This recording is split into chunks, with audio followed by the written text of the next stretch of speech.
living life, every day, late at night, not okay, all I want, and I pray. Showbiz Kachika TV. Hello mga kachika! Last 2 days nga ay lumipad ang mag-asawang Maha Salvador at Rambo Nunez papunta nga sa Bangkok, Thailand para umattend sa grand premiere ng Gyeongseong Creature ng Netflix. At ito nga ay dinaluhan din ng iba't ibang artista from Bangkok at Korea. Samantala, masayang-masaya naman ang puso ni Maha Salvador nang siya nga ay rumampa sa red carpet ng Netflix dahil nakita nga niya ang kanyang idolo na si Park Seo-joon. Sa social media account nga ni Maha Salvador ay ibinahagi nga niya na hindi man daw niya nakita sa Pilipinas si Park Seo-joon ay nakita naman daw niya ito at nakasama sa Bangkok.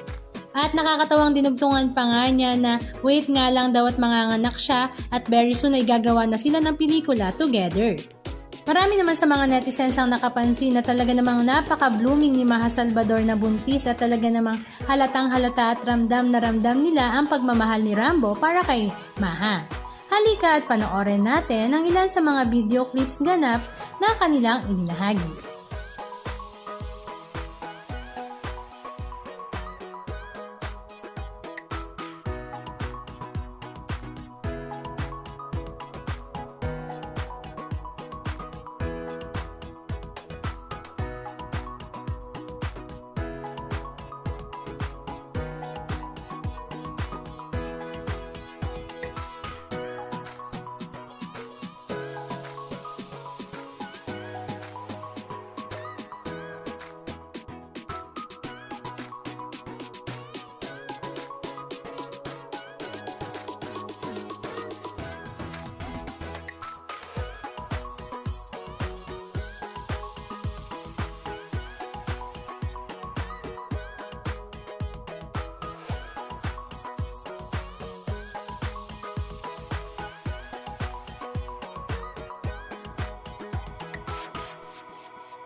Anong masasabi nyo mga kachika? Just comment down below.